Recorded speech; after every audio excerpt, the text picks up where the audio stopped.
So here I am, stepping into one of the most neglected corners of this planet. Local residents have long suffered injuries due to fires and poverty. A place where people survive off $1 a day. This behind me is a massive mountain of trash. Where entire families eat the leftovers of the city's wealthier residents directly from the garbage. The richest 1% of Filipinos control more wealth than the bottom 70% combined. And where violent crime is a daily occurrence. And after all that, they call it Happyland. Happyland. Happyland. Happyland. I'll be going directly into the heart of this community, connecting with locals and trying to gain an understanding of the life they live, how they survive, and what they hope for the future, living in a community many consider one of the most dangerous in the world. With a crime rate a staggering 5 times higher than Metro Manila, the statistically most dangerous city in Asia. But these are real humans, with real struggles, with real stories, just like you and me. So what does it take to survive here? How do you keep hope alive in a place like this? And for the children who make up almost half of the slum's population, is there a way out? What you're about to see might shock you, but I hope by the end, you never look at poverty the same way again. This is Happyland. To make my way to this forgotten part of the Philippines capital, I need to catch local transport in the form of a jeepney, a leftover makeshift US Army Jeep, and then a trike, 2 of the most popular forms of local transport for the city's middle to lower income earners. These are the 2 local forms of transport here in the Philippines. There's not much space. We're on the way to Happyland now. Just a few kilometres from the major tourist zone, but an hour in brutal Manila traffic, and I'm right here in the thick of Happyland. I've met up with my local friend Marjorie, who grew up in the area, to help me translate and better understand the mind of those in this community. This Happyland called Happyland because Happyland, it means a dumpsite. It is a Visayan dialect. Because even they live inside the dumpsite, most of the residents here are Hari. And before, he construct the houses there. And then later on, the residents transfer here. Right. From Smoky Mountain, transfer here. Here, okay. That's the reason why this place called Happyland. Most of the residents here were relocated from the infamous Smoky Mountain slum, a 2 million tonne dumping site in which residents lived amongst piles of literal waste. What they're doing is they're getting rubbish bins or rubbish bags from the city and they're bringing that here, looking through it all and finding things to resell. And as always in the Philippines, already so friendly. And most of the residents here, they are from scavenging. They are going around the city at night and looking for everything that can sell for a living. The only way to truly understand what life is like here is to ask. How long have you been doing this for? Siguro nasa 15 years old. Oh, she was only just 15 years old when she started to scavenge. The capacity is 42 kilos. 42? Yes. Every day? Yes. And they take the wrappers off the outside because if they have no wrapper and no cap, they sell for more money. Mahirap, syempre. The biggest worry and the obstacles, they are feared about the truck. Yeah. If they bump. Some of the residents accuse them that they get something from them. Yeah, okay. And especially being so close to that busy street, there was just like massive trucks just flying past us. Little kids and stuff, if they took one step out on that street, it would be very, very dangerous. So yeah, it's dangerous conditions, to be honest. Being here quickly turned a video idea into a reality for me. I had seen media about this place before, but to be standing here provides you with all the senses. The constant sound from the workers in the vehicles, the smell of trash mixing in with the fumes from giant trucks, and the feeling of being on edge, not knowing exactly what's coming next. These people have to live in it. It's a harsh reality to take in. If you had any help, what would you want to ask for? Siyempre yung gusto kong tulong muna sa Diyos. If she need the help, she prefer to pray. Ask help from the God. Yeah, her faith is how she gets by. Very resilient and strong. Oh, she has a son. A daughter. Mapag-aral ko yung maisip ng taon. She wishes for the good health and the good education. This is the brutal reality here. Every day is the same. The tasks are repetitive, difficult, and for just enough money to survive. I asked her if they earn is enough for the daily needs. Yeah. She said a little enough. Okay. Good luck, Are you Miss Tyler. are you happy? Oo, masaya naman. Yes, she's happy. I'm happy that you're happy.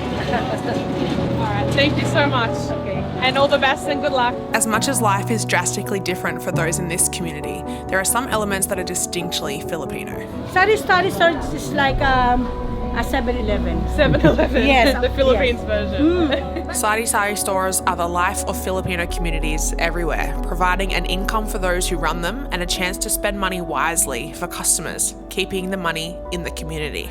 The residents here, they just earn 500 pesos. And they think how they can budget the 500 pesos for the daily need. Yeah, it's easier to buy Yes, with it's here. smaller amounts. Yes, it's easier to buy. What's this? Oh, like a shop. Oh, so you can Internet cafe. use the Yes. computer. Yes. And they come in here, pay a small amount of pesos, and they get internet for a certain amount of time. These kids are just playing like Minecraft or Roblox, whatever it is, I don't know. Scrolling YouTube And shorts. scrolling YouTube shorts and TikTok. No matter how different life is for these kids, some things stay the same. Hi. Hi. Bye. The smiles and enthusiasm is heartwarming but disarming. Even in the worst situations, those in Happyland are friendly, welcoming and smiling. Everyone is so friendly, especially walking, you know, through homes. They're just, hello, how are you? Is this something that we can learn from? The pursuit of happiness above all? Or is this a coping mechanism that you or I will never understand? Before I go deeper into Happyland, I had to take a look at the original Smoky Mountain site. Not a mountain. Yeah, waves. A pile of garbage, yeah. Yeah, wow. Oh wow, I thought it was grass. This behind me is a massive mountain of trash. That's insane. It's a full mountain. This isn't grass. This is weeds growing out of a literal pile of rubbish. Like this, that's how tall it is. It's 1, 2, 3, 4, 5. It's 6 stories tall of just rubbish, a pile of rubbish. Smoky Mountain came to be in the 1950s as an unplanned dump site containing over 2 million tonnes of metric waste. By the 1980s, around 20,000 people lived on this garbage dump, earning their money by scavenging recyclable materials. The name Smoky Mountain was given to the site due to the flammable materials that constantly caught fire, creating perpetual smoke and causing havoc for those living inside the giant piles of trash. It was in 1995 that the Philippine government officially closed Smoky Mountain. Previous governments have overlooked in the past. Now we want to correct it. Today, a small part of the mountain still stands and the rest is covered by 5-story housing blocks. Those not lucky enough to secure government housing made their way to temporary settlements on the city's docks, like Happyland. Oh, and there's houses up there. The smell is very bad. Even in the other community, we smell. That's why we complain. Then from Happyland and here, it's a big difference. You can see those toys. Yeah. Those are also from the garbage. Ah, I see. The garbage collectors, they also get the toys and wash it, sell it here. The future of Happyland is about education and opportunity. There are some from outside of Happyland who give up their time to help achieve this. Okay, so we're here to meet the charity organisation, and these kids are just like, follow us, we'll take you there. So we're being led by these 3 children. I'm not sure if it's the right place or not, but I suppose we'll find out. Project Pearls, founded in 2010, provides daily feeding programs, education and scholarship opportunities for children living in garbage dump settlements like Happyland. Education is very, it's not really available for the community where we right now. It's very expensive to go to school, and also they can, the family cannot provide us school uniforms, school supplies. Their soup kitchens, health centres and education and enrichment programs are dedicated to serving the poorest of the poor in Manila's most forgotten places. On the outside, the statistics paint a picture of incredible growth for the Philippines. Just a few kilometres away is one of the richest suburbs in all of Asia. The reality of Happyland is a real contrast to the country's current economic situation. The Philippines is entering an economic golden era. The country's GDP is projected to grow 6.2% in 2025, making it comparable in growth to India, positioning both countries as emerging economic superpowers. In Manila's affluent suburbs, the average salary reaches 50,000 pesos monthly, 16 times that of those living in Happyland. And that is just the average, with luxury condos renting to the city's top earners for 270,000 pesos monthly, close to 5,000 USD. This is the mathematics of inequality. And just looking around here in this part of the city, the income disparity is overwhelming. I mean, just in the coffee shops behind me even, you can go in and you buy a coffee that's priced at more than 2 days of these people in that community's wages. Every coffee that someone buys there or that I buy there can feed an entire family in Happyland for a week. A week. Despite this rapid growth, the benefits centre around the city's wealthy. 18 million Filipinos live below the poverty line, 15.5% of the population. In Metro Manila alone, 3 million people live in informal settlements. While the numbers point to a bright future, those in Happyland and the communities like it are being left behind. It's just so upsetting to see the difference in socioeconomic status between here and just a literal few kilometres away. Sorting through trash, eating out of garbage, resilient and resourceful, but waiting for growth that includes everyone. Honestly, I didn't realise how much of a difference it makes to have working data the second I land somewhere until I tried Holofly. You land, you turn your phone off airplane mode and you're straight online. No stress, no searching for sketchy airport Wi-Fi, no messing around with physical SIM cards and having someone you don't know make a copy of your passport just to get one. It makes things like translating or ordering a ride from the airport in a different country really easy. Holofly is a digital SIM, so you install it before your trip, it takes a couple of minutes max to install, and then you're good to go with data the second that you land. And what's nice is that Holofly gives you unlimited data in over 200 destinations, and if you're into eco-friendly travel, using a digital SIM helps cut down on the waste from physical SIM card production and packaging. It's a small thing, but it all adds up. You can scan the QR code on the screen or use the link in the description bar for 5% off using my code Josie. I'm scrolling through the eSIMs that I currently have installed with my phone, and I delete them actually pretty regularly because I have so many of them. And I've recently used Holofly in Morocco, Egypt, the UK, the Netherlands, Prague, France, Italy, Poland, Hungary, and now here in the Philippines. You get the idea. So if you're heading somewhere soon, get a Holofly eSIM and try it out. You can scan the QR code on the screen right now or use the link in my description. My code Josie will get you 5% off. Thank me later, and thank you, Holofly, for sponsoring this video. One of the struggles that the families here in Helping Land experience to this day is it's hunger.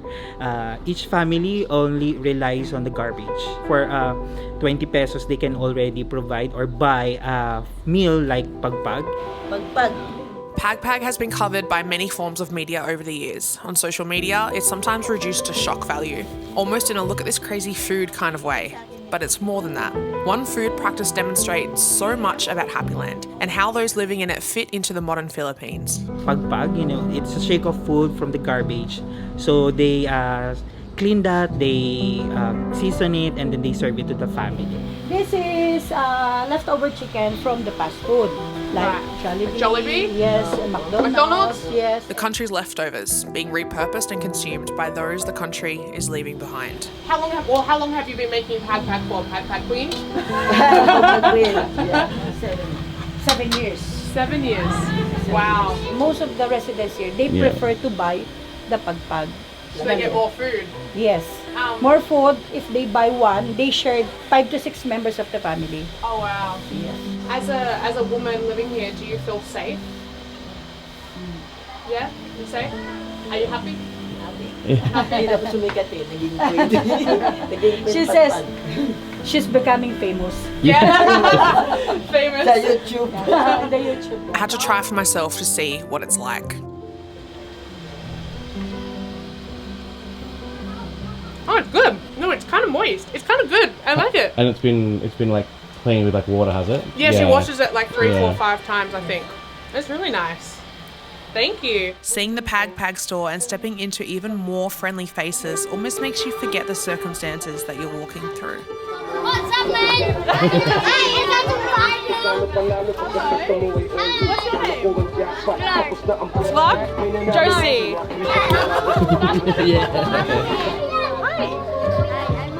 Your I'm name? Josie. Nice to meet you. Oh, basketball. Do you like basketball?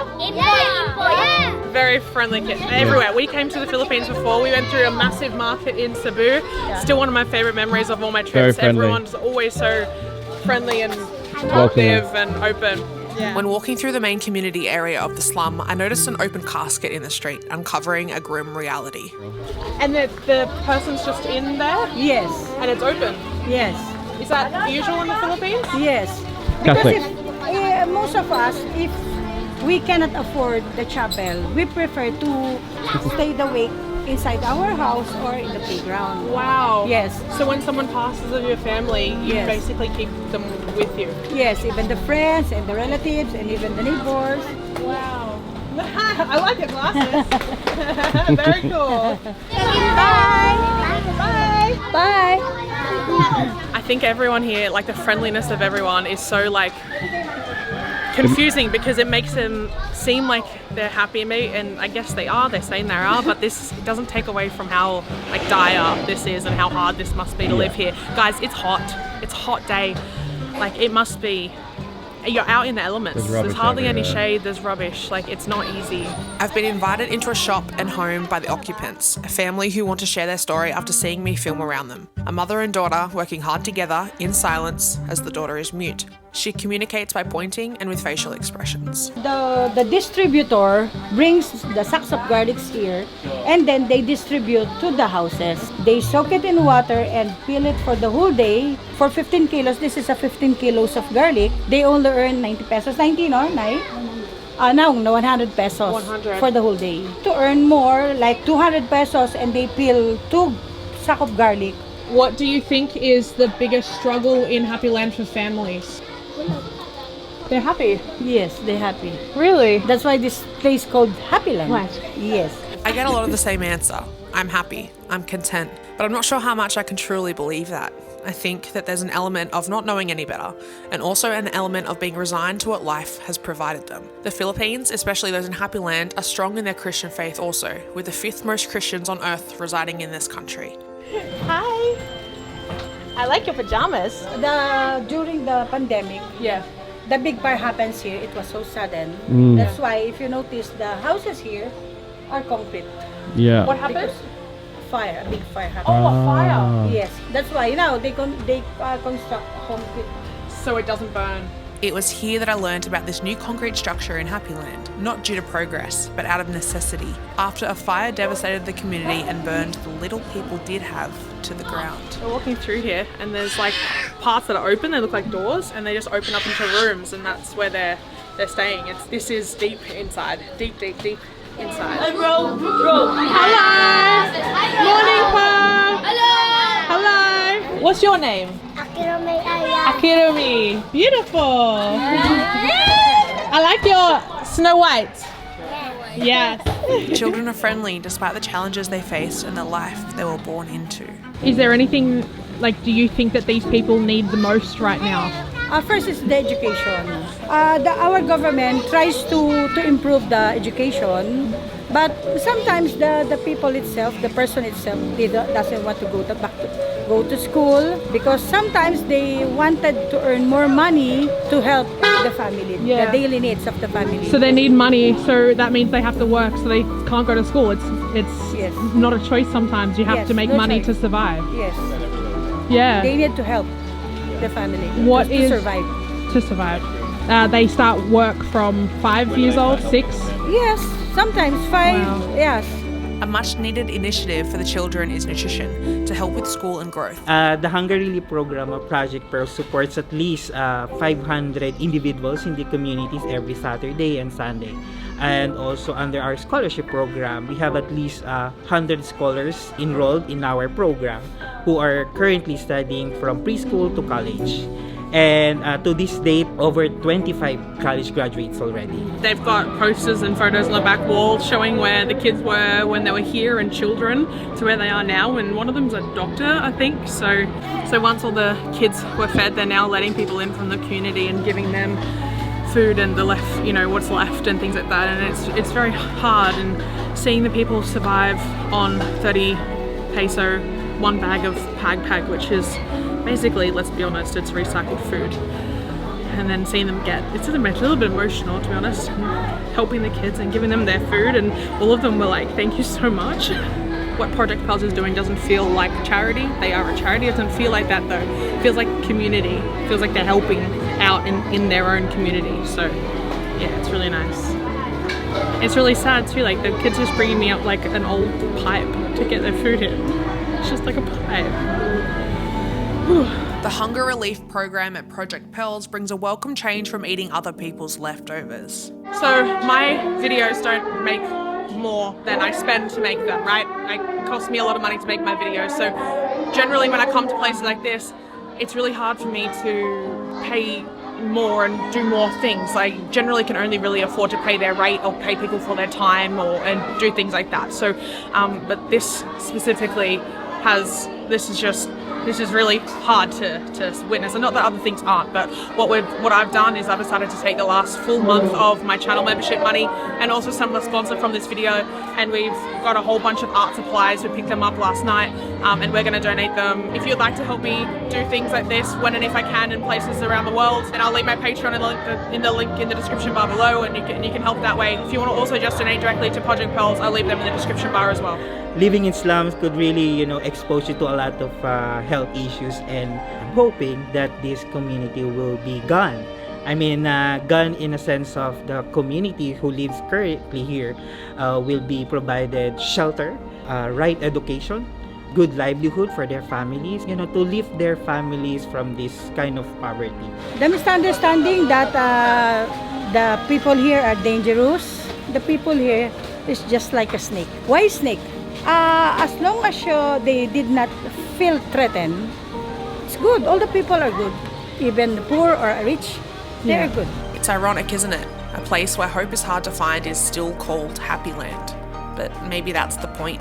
Maybe the name is a statement, a declaration that no matter what, joy is still possible. Where 8-year-olds wake up at dawn to dig through mountains of garbage, their tiny hands searching for plastic bottles worth a few pesos. Where mothers hold their babies close and choose between buying rice or medicine.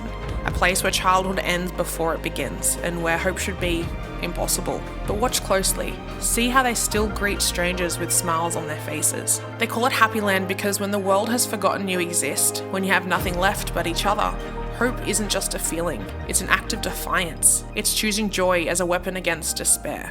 They call it Happyland because no matter who we are or what we've been through, we all deserve to be happy.